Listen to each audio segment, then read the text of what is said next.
All right, so we're back talking about frequency masking.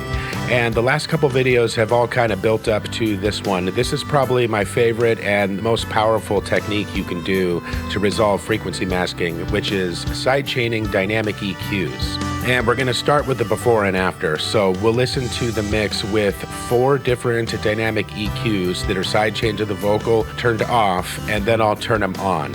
So listen to the lead vocal and how it cuts through the mix, and I think it'll be really obvious so you can hear the difference. So let's start there.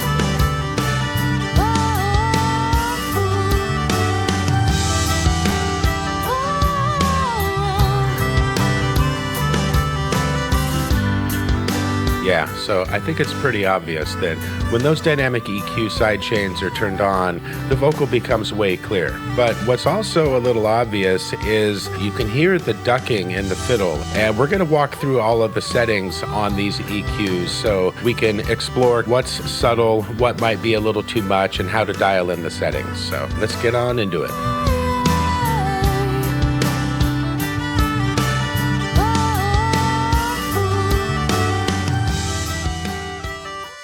So we're going to start here with the biggest masking culprit, which is the fiddle. Now, sidechains work different in every DAW, and what you have to decide is whether or not you want a pre- or post-fader sidechain. A lot of times for this technique, you want post-fader, and I do have a video on that subject. So however it works in your DAW, you put the dynamic EQ on the masking culprit, in this case the fiddle, and we sidechain it, typically post-fader to the vocal. And now the gain reduction on the dynamic EQ is being triggered by the sidechain source, the vocal. Now you can see the vocal is in purple here, and this is the Pro Q that comes with Studio One. And the fiddle's in blue, and then when the vocal sings, you'll see the dynamics clamp down. And let me unmute the vocal so we can hear it in action.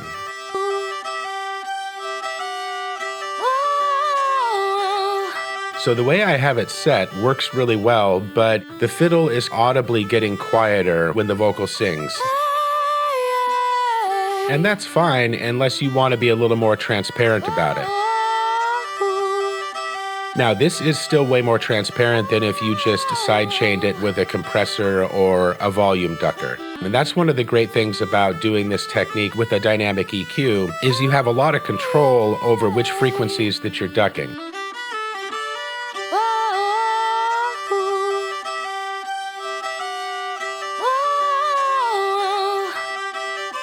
This band here in the yellow, this is set at 773 Hertz with a really wide Q.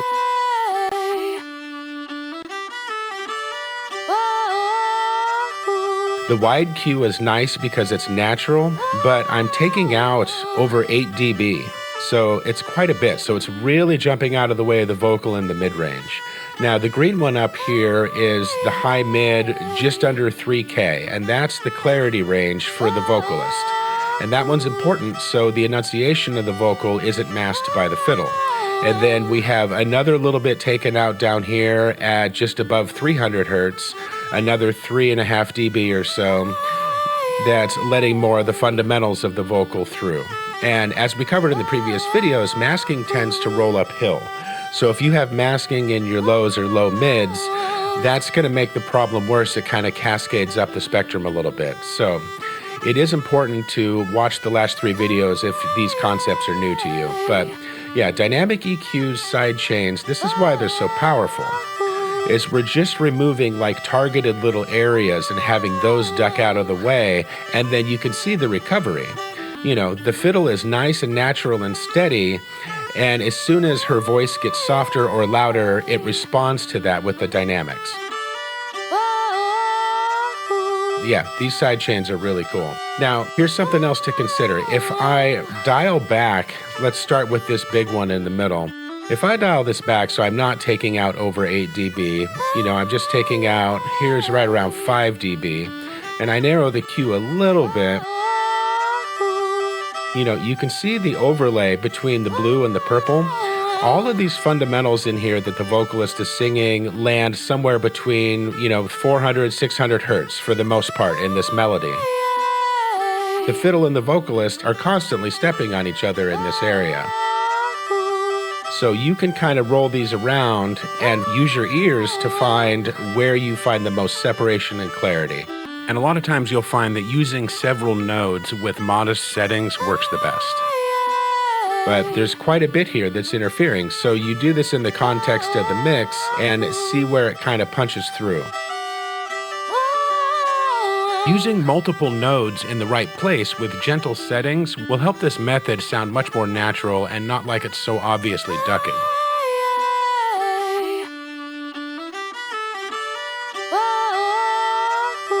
So let's pop the mix on and roll this middle frequency around and take a listen to the masking as it changes between the fiddle and the vocal, and see if we find a good mid-range target frequency here that makes the fiddle still sound natural but also gives the vocal room to breathe.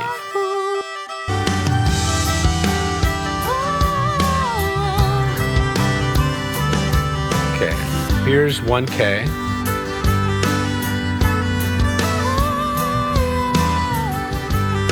Here's 800.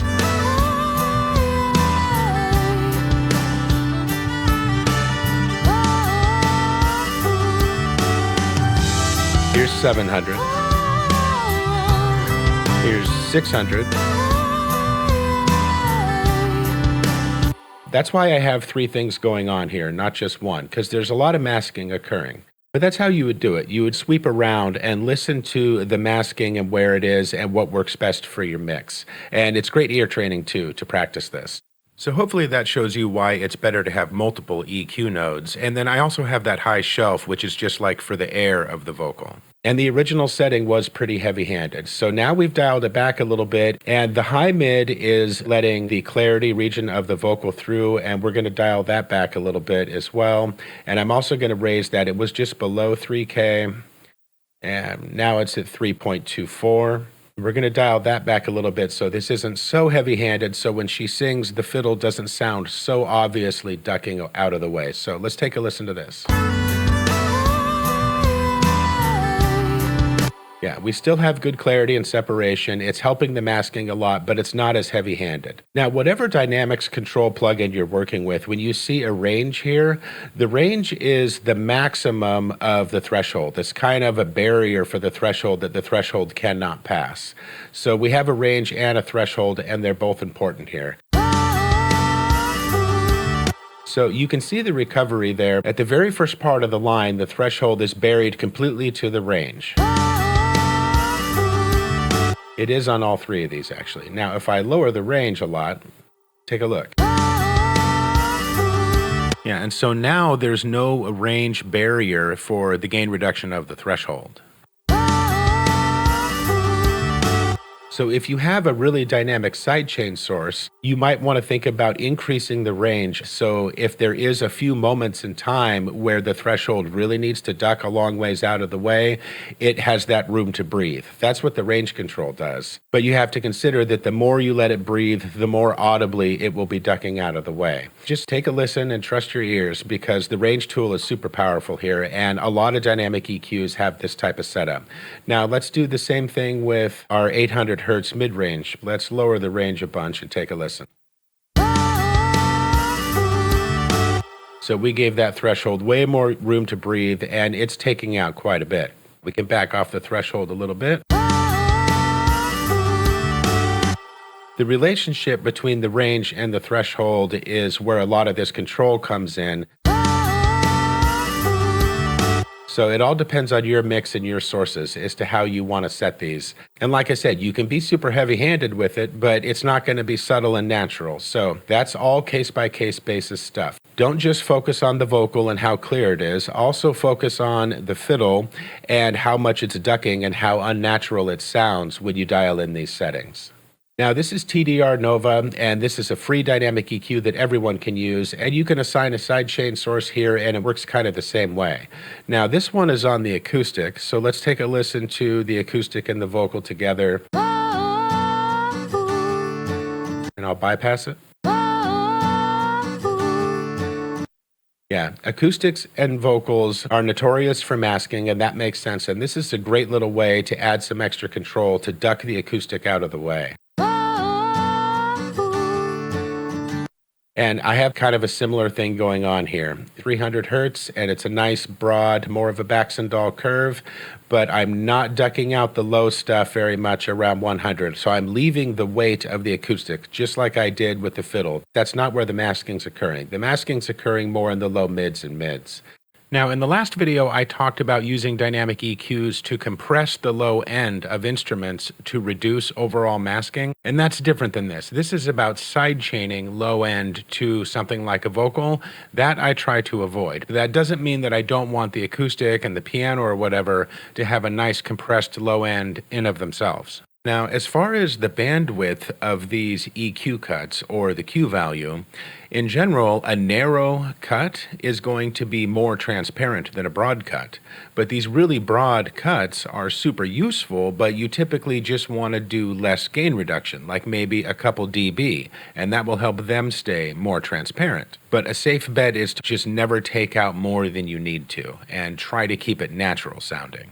For example, if I lower the threshold way down on this really broad and mid-range one, that is too heavy-handed. And if I go up to the high-mid one and I do too broad, the guitar gets a lot darker than I want it to. So I'm going to go as narrow as I can get away with to still alleviate the masking as much as I need. So the whole point here is to just simply not overdo these. Don't just crank them up and call it a day. Dial them in and see how delicate you can be with it with still getting the result that you need. Now, with some dynamic EQs, like Nova here, you can't see both sources at the same time, but you can toggle back and forth. But you could also open up two spectrum analyzers and take a look at both at the same time so you can kind of confirm with your eyes what your ears are hearing. Now, here's Nova on the piano, same similar idea. We have a nice broad mid-range one. This one's set at 600, and then we have another a little bit more at 3K to make room for that high mid vocal clarity. And then we're doing a much larger dip up here at 12.6K, and this is that kind of airy region. And I'm actually going to narrow that Q a little more, and we'll take a listen. And this is to make sure, because the piano has a nice high-end presence as well to help it cut through the mix, but I want that to dip out of the way of the high-end presence of the vocal while she's singing. That gives her voice this nice little pocket up here. It's really subtle, but it is really helpful. Now, you got to remember that the 200 to 300 hertz range is probably the biggest problem range for masking. But like in the case of this piano, there's a real big problem with masking at like 600. So it's all case-by-case basis. And the last one is on the drum kit, which I typically do not do. A dynamic EQ on a drum bus reacting to itself can be pretty transparent, but a dynamic EQ on a drum bus reacting to a different source, like the side chain to the vocal, can be pretty compromising to the sound. So you do have to be really subtle with this. You want to listen for phase issues and make sure that your drums just don't simply sound strange while the side chain is active, because we've done this to the entire bus. But I did want to show you that this is super effective even if it's really subtle. Bypass. Back on. So she's definitely a little bit clearer, but I'm not doing any of these dips in important places to the drums. So I'm not going to do this at the snare's fundamental or even the first harmonic of the snare. If we take a look at the drums in the spectrum analyzer,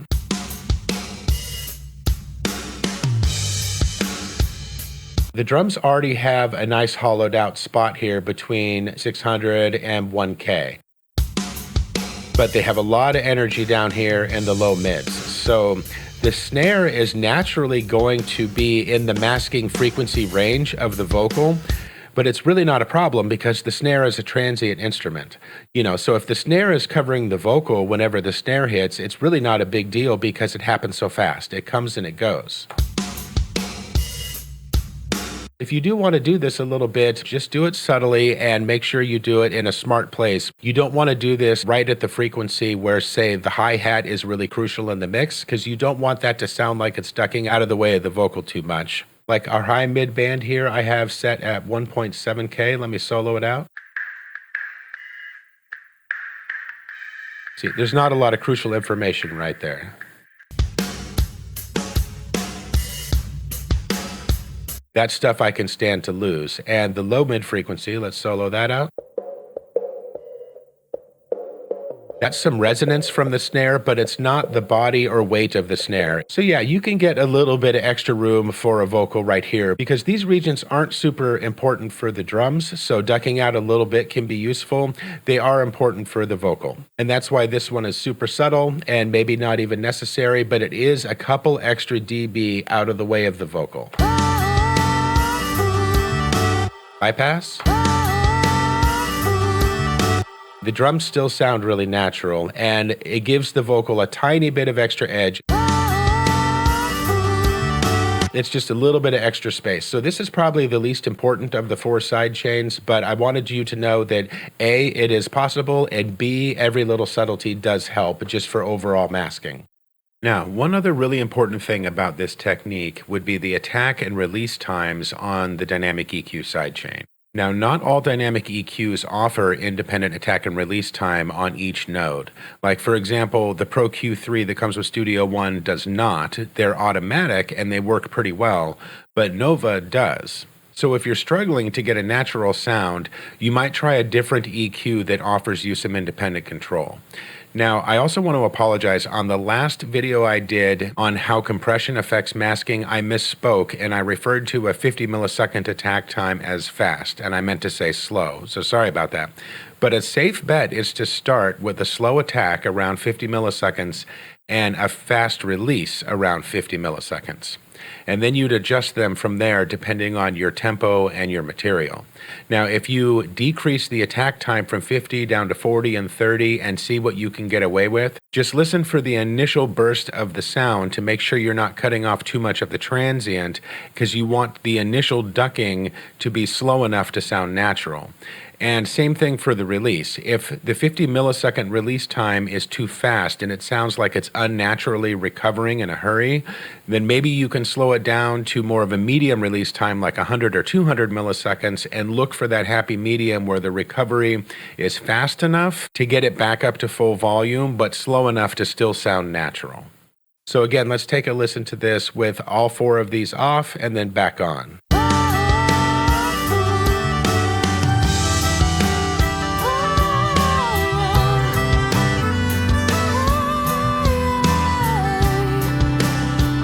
Yeah, that makes a lot of room for the vocal. I still think the ones on the fiddle are pretty dramatic, and that's why I would back these ranges off and ease off those thresholds. But that illustrates the point. If you can really obviously hear something ducking out of the way where it's kind of distracting, then you've kind of missed the point. The point is to do this subtly and naturally. That's why you just want to be a little more careful with how you dial these in.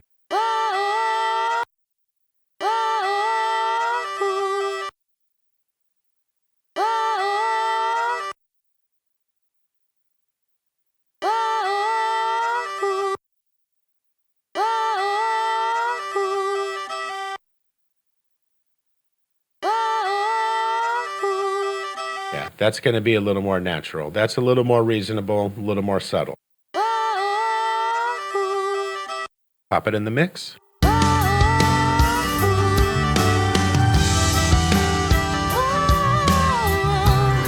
Yeah, so this time actually listen to the fiddle and not the vocal and see if the fiddle sounds like it's audibly changing or being augmented while she sings.